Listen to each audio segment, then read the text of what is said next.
Hello guys, कैसे हैं आप लोग। उम्मीद है कि आप ठीक होंगे, फिट होंगे। हमारी भी दुआ है कि आप जहां भी रहें खुश रहें, शाद रहें, आबाद रहें और हमारे इस चैनल पे अपना प्यार दिखाते रहें। हम लोग फनी वीडियो लेके आते हैं और कपिल शर्मा के शो की एक और बड़ी जबरदस्त वीडियो लेके आए हैं। देखते हैं वीडियो को, एंजॉय करते हैं। अगर आप भी हमारे साथ एंजॉय करें प्लीज लाइक शेयर सब्सक्राइब कर दीजिएगा। मेरा नाम है नदीम इकबाल जंजुआ, मेरे साथ हैं Siraj. So guys let's start. भी ये सारे एक फ्रेम में आएंगे नहीं, नहीं आधा प्रोग्राम सोनी पे आएगा, आधा सब टीवी पे आएगा। आप सभी का बहुत बहुत स्वागत है। और इतना मजा आना रोहित सर, आपकी जब फिल्म आती है और जब पूरी कास्ट जो साथ में जाती है ना, ये बड़ा मजा आता है देख के। आप सब लोग दिल से जा रहे हैं कि आपकी पेमेंट रोकी हुई इन्होंने? बोलिए अश्विनी जी। बोलना चाहिए। हेलो मैम, कैसे हैं आप? आपने आते ही मुझे नमस्ते कर दिया, मेरा मूड ही ऑफ हो गया। नहीं, मुझे पीछे लोगों ने कहा था कि आप गुस्सा मत होइए। मैं दरअसल मेरी ऐसी रेपुटेशन है, मैं बड़ी नाराज वगैरह होती हूँ। मुझे बोला कि वो थोड़ी फ्लर्ट वर्ट कर लेंगे, तो आपने मम्मी तरह नमस्ते ही कर दिया। Ashwini baby, you know what, वो थोड़ा मैं तो बंदे गिन रहा था कि कुछ छूट ना जाए। आज तो हमारी ऑडियंस भी कंफ्यूज है कि वो आपको देखना है कि आप उनको देखना है। मेरा भाई सिद्धू कॉमेडी सर्कस के टाइम का मेरा यार, और आज जॉनी भाई नहीं आए, उन्होंने अपने बाल भेजे।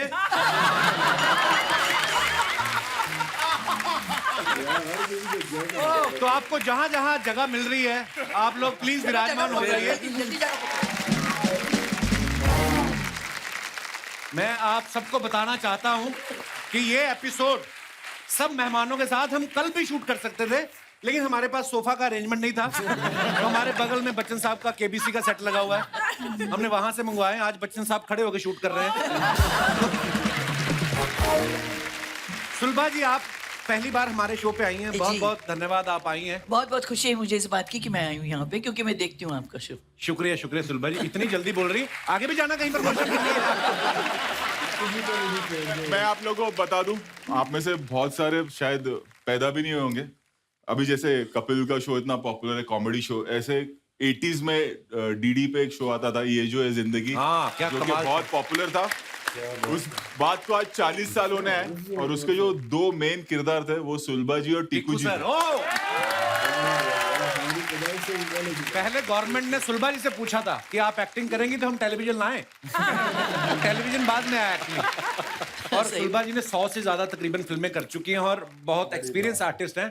अच्छा सुलभा जी, हमारे शो पे कोई भी आए, कितना भी सीनियर एक्टर आए, अर्चना जी उनसे पुरानी निकलती हैं। मेरे को खाली ये, अरे सेम टाइम पे डीडी पे सुबह संडे के दिन अर्चना जी का भी तो शो आता था, वो हस्बैंड एंड वाइफ वाला, मिस्टर या मिसेस। हाँ वो भी तभी का ही है। अरे ये फूल लगा के न्यूज भी पढ़ती थी।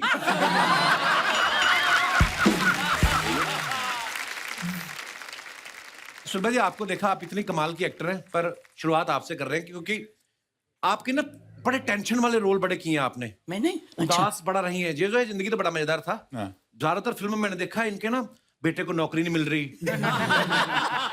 पति अरेस्ट हो गया, बहू ने धक्के मार के घर से निकाल दिया है। आपने कभी अपनी स्क्रिप्ट किसी फिल्मी पंडित को दिखाई है कि फिल्में तो बड़ी आ रही, खुशी वाले सीन नहीं आ रहे? नहीं सर, जब मैंने करना देखना शुरू किया तो मैंने कहा मैं अपनी किस्मत खुद लिखूंगी। आय हाय, पंडित ने पहुंच नहीं किया और लिखी मैंने, और कॉमेडी रोल भी किया और आज यहाँ पे बैठी हूँ। क्या बात है। एक से बढ़ के एक।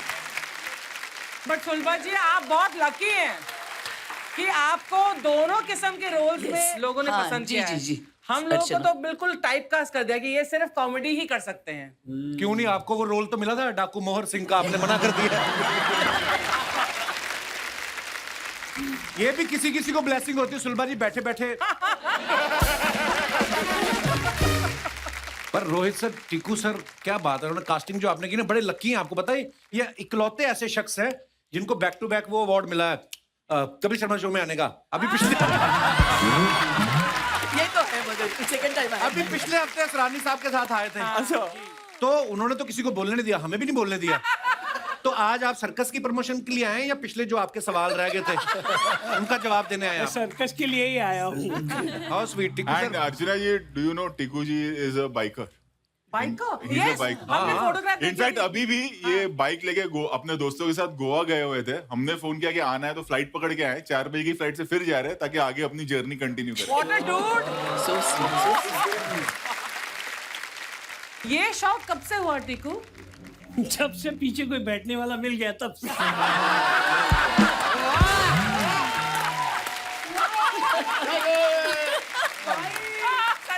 जैसे मैंने कहा ना कि सुलभा जी के जो किरदारों को बड़ी टेंशन रहती है, वैसे टीकू सर भी बेचारे, इनसे लूटपाटी होती रही फिल्मों में। कभी अक्षय पाजी लूट के ले गए, कभी कोई। आप पता है जब आप साड़ी पहनकर बिंदी लगा के आती हैं, जब आप स्पेशली जब आप सीआईडी कर रही थी, मैं दिल से दुआ करता था कि एसीपी प्रद्युमन से पहले सबूत आपको मिल जाए ताकि आपकी तरक्की हो जाए। हाँ, लेकिन नहीं हुई। कभी खतरनाक अपराधी को पकड़ने जाती है लेकिन तो हमें उस वक्त ना भले ही लाश मेरे सामने हो तो भी अब पुलिस का फर्ज है कि मैं जाके उस लाश को छूऊं और कुछ देखूं, फिर भी हमें चिल्ला रहा था, सर लाश यहाँ है तो तू क्यों है? अरे तो तुझे क्यों पगार दे रहे हो? पुलिस हो ना तुम। सर, फिर सर आएंगे वहां से, अच्छा अब तुम देखो उसकी पॉकेट में क्या है, फिर पॉकेट में सर पॉकेट में कुछ है देखो। But I have to tell you, मेरे भाई का फेवरेट शो था सीआईडी।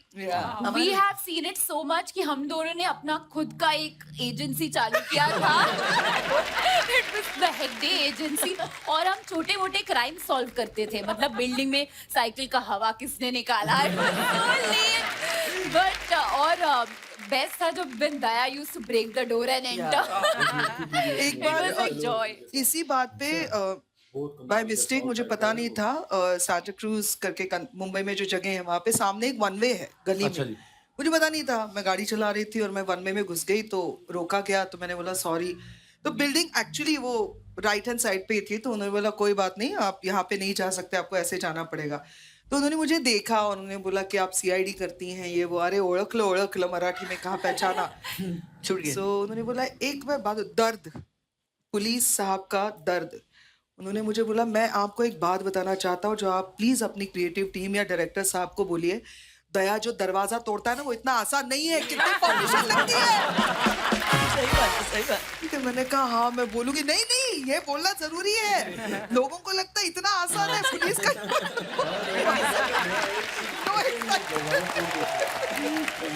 बट हम लोग बहुत फॉन्डली बोलते हैं, which is I am sure सब लोग मानेंगे कि एक हमें सिर्फ कॉल आता है, विधि मतलब मुझे कॉल करती हैं, तो इनके असिस्टेंट जो है विधि, of course I remember. बस आप ही को नहीं लिया है इन्होंने, बाकी अर्चना जी सब गड़बड़ हो रही है क्योंकि हफ्ते में 2 दिन आपको यहाँ देने पड़ते हैं, आप सोच लो। मैं आई एम थिंकिंग साल में 2 फिल्में या साल में 100 एपिसोड, मर्जी है आपकी, आखिर बैंक है आपका। ब्रिजेश भाई आप सब जानते हैं कितने कमाल के एक्टर हैं।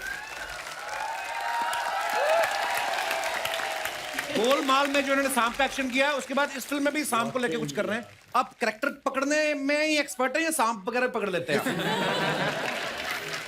तो गोलमाल का जहां तक सांप का सवाल है ना, मैं पहले दिन पहुंचा जब तो मुझे डायरेक्टर साहब ने बताया कि भाई ऐसे सांप नाग फाइटर का रोल है। मैंने कहा कौन मानेगा इस बात को।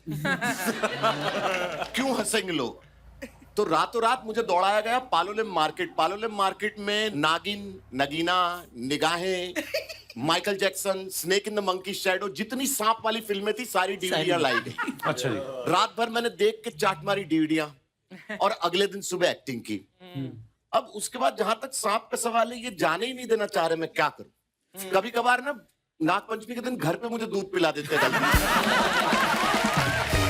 पर आपने अगर नोटिस किया हो ना, गोलमाल में इनके सीने पे सांप था, हाँ। इस बार इनके हाथ पे आ गया। हाँ। आपको लगता है नजर रखनी चाहिए, ऐसे तो सांप कहीं भी जा सकता है।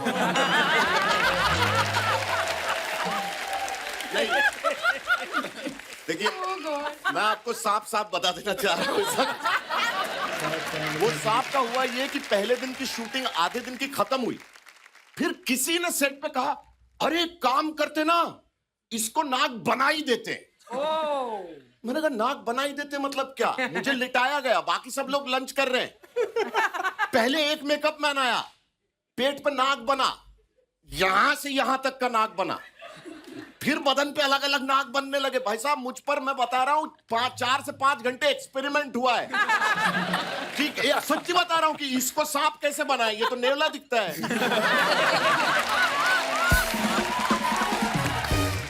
बॉस वो पूरे यूनिट ने, including Ajay Devgn, including Arshad Warsi, including Rohit Shetty, सब ने आके ना इसकी जुबान में थोड़ा ग्रीन डाल देते हैं। यहाँ इसकी पूंछ को थोड़ा लंबा बनाते हैं, इसका गुर्दा नहीं दिख रहा।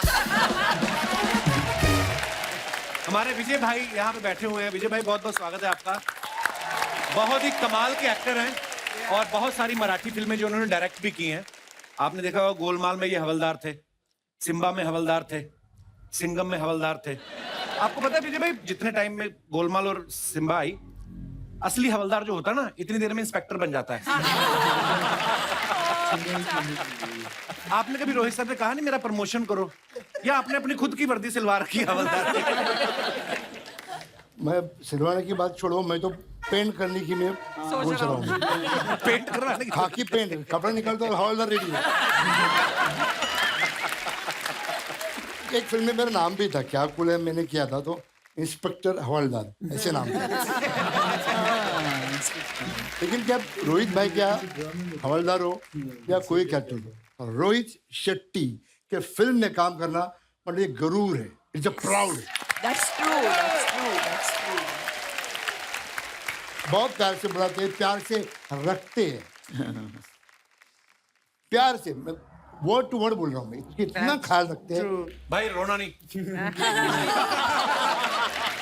पर ये आप सही बोल रहे हैं। रोहित सर की भी अगर आप जर्नी देखें तो किस तरीके से इन्होंने ग्राउंड लेवल से उठ के और आज इतने बड़े डायरेक्टर बने हैं, तो ये समझते हैं। हमें बहुत प्यार दिया रोहित सर ने, और love you Rohit sir.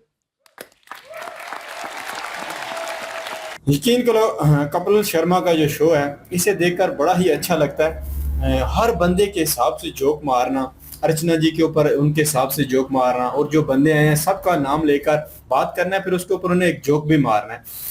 India का बहुत ही बड़ा टैलेंट है कपिल शर्मा भाई साहब जो है ना, इनके अंदर बड़े ही टैलेंट कूट के भरा है। बड़ी ही बातों की कह लो कि जो ग्रिप होती है ना इनके, वो इनके पास है, और कहीं ना कहीं जो है ना उसका अच्छा इस्तेमाल करते हैं, मतलब दुनिया को हंसाने का, लोगों को हंसाने का। इनकी वीडियो जितनी वायरल होती है, इनकी वीडियो पे जितना व्यू आता है, यकीन करो दुनिया बड़े ही हैरान है। और ये किस तरीके से इंडिया, ये सब मतलब इंडिया के लोग कर रहे हैं मिलकर, इनके डायरेक्टर, इनके एक्टर सभी जो है ना मिलकर इतना जबरदस्त माहौल बनाया हुआ है। अभी देखे ना कि सब एक्टर आए हुए हैं और सबको एक दफा में जोक मार रही हैं, लेकिन कोई महसूस नहीं कर रहा। सबको पता है यहाँ पर हम शो करने के लिए आए हैं, मतलब जोक होता है जो कमाल का ना, कमाल होता है भाई, जबरदस्त। और टीकू सर की मुझे एक बात अच्छी लगी है कि भाई इतनी उम्र हो गई है और वो अभी तक बाइक राइडिंग कर रही हैं, और काफी जबरदस्त लगा कि उन्होंने इस उम्र में जो है ना बाइक राइडिंग का शौक रखा है अपने दोस्तों के साथ। दोस्तों के साथ तो क्या ही बात, मजा आता है ना भाई, जब बाइक के ऊपर बैठे हो तो।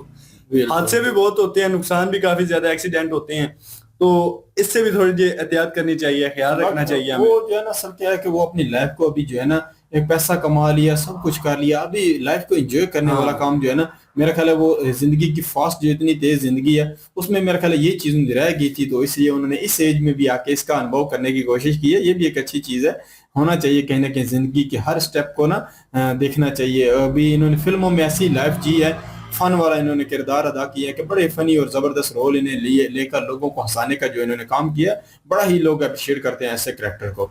तो यहाँ अगर देखा जाए बड़े लोग आए हैं और हर कोई कहीं ना कहीं एक अपने कह लो के किरदार में एक बड़ा ही महान था। सभी ने कह लो कि इंडियन फिल्मों को, बॉलीवुड को एक बहुत अच्छा टाइम दिया। उस टाइम में इन्होंने कह लो कि इंडिया का और बॉलीवुड का नाम रोशन किया, हकीकत है। और अगर देखा जाए तो यहाँ जो है ना एक रोहित सर बता रहे हैं, ये मैं देख रहा हूँ कि इन्होंने ग्राउंड लेवल से काम शुरू किया था, इनकी भी तारीफ की जा रही थी। आज अगर ये मैं पता नहीं था, आज ये डायरेक्टर के मतलब पद पर इतनी बड़ी पोस्ट तक पहुंच चुके हैं। बड़ी बात है यार, काफी जबरदस्त इन्होंने मूवियां जो है ना बनवाई हैं। और मूवी बनवाना आसान नहीं होता भाई, एक्टर को बार बार समझाना, ये डायलॉग याद करवाना, ये सब काम डायरेक्टर का होता है। किस एंगल से सब्र करना, मूवी हिट होगी, उसके ऊपर डायरेक्टर को ज्यादा परेशानी होती है कि मूवी अभी हिट होगी या फ्लॉप होगी। तो इसके ऊपर भी काफी जो है ना दिमाग खर्च करना पड़ता है कि हम कैसी मूवी लाएं जिसके ऊपर हमें अच्छा रिस्पॉन्स मिले। और जो फेमस एक्टर होते हैं उनकी तो मूवी ऑलरेडी हिट होती है, लेकिन अगर ग्राउंड फ्लोर से उठाकर लेकर जाए ना एक्टर को, तो वहां से भी थोड़ा सा दिक्कत बनती है। लेकिन इन्होंने हर एक बंदे को, नए को भी जो है ना अपनी एजुकेट करना होता एजुकेट है, किया। और उसके बाद एजुकेट करके फिर उनसे वो अच्छे से अच्छे डायलॉग को बुलवाना, बड़ा यकीन करो है, मतलब नए लोग भी आते हैं, पुराने लोग भी होते हैं, हर एक से कहीं ना कहीं एक अच्छा रोल करवाना, क्योंकि 100% लेना होता है। तो उसमें सबसे ज्यादा जो बात होती है वो सब्र की होती है, बार बार रोल को करना पड़ता है, कहीं ना कहीं गलती हो जाती है, कट करके फिर नया करना, तो ये बड़ी चीजें डायरेक्टर के ऊपर होती हैं। डायरेक्टर अगर सब्र करने वाला हो, डायरेक्टर अगर डीपली देखने वाला हो, तो कहीं ना कहीं फिल्में भी जो है ना अच्छे लेवल तक आ सकती हैं, फिल्मों का भी कहीं ना कहीं और एक और यार बात करनी थी कि वाकई में जो पुलिस का दर्द है ना, वो वाकई सीआईडी वालों को समझाना चाहिए कि दरवाजा तोड़ना इतना आसान नहीं है, जितने तरीके से अच्छे तरीके से दया सर जो है ना वो तोड़ देते हैं दरवाजा। वो तो एक बार में तोड़ देते हैं। तो मैंने बताया कि दरवाजा तोड़ने में कई कितने जोखों का काम है, कितने कितने जतन करने पड़ते हैं, तो वो चीजें इन्होंने दिखाने की कोशिश की है कि आप फिल्मों में कई चीजें जो है ना मतलब आप जल्दी में दिखा देते हैं, तो उसका पुलिस भाई, पुलिस को कुछ लोग ऐसे भी होते हैं सेंसिटिव जो होते हैं, वो कहते हैं कि हमारा अंदर मसला बना हुआ है, आप दरवाजा नहीं तोड़ सकते। पुलिस वाले को भाई कुछ कह रहे होते हैं कि आप दरवाजा नहीं तोड़ सकते, मूवी में ऐसा कर देते हैं, ड्रामे में ऐसा कर देते हैं। वो भाई ड्रामे और फिल्म और हकीकत के अंदर कुछ बहुत फर्क होता है जी। बड़ा ही जबरदस्त लगा। कह लो कि इंडिया के एक अच्छे कह लो कि किरदार थे जिन्हें हमने देखा, जिनका कह लो कि एक बहुत ही फन वाला जो किरदार था वो भी देखने का मौका मिला। बड़े यकीन करो अच्छी बात होती है कि हमें 80 के दशक के लोगों के बारे में भी आज जानने का मिला कि उन्होंने कैसा कैसा रोल अदा किए थे। बड़ा अच्छा लगा। उम्मीद है कि आपको भी ये वीडियो देखकर अच्छी लगी, एंजॉय किया होगा आपने। तो प्लीज लाइक शेयर सब्सक्राइब कर दीजिएगा। मिलते हैं नेक्स्ट वीडियो में, तब तक के लिए गुड बाय।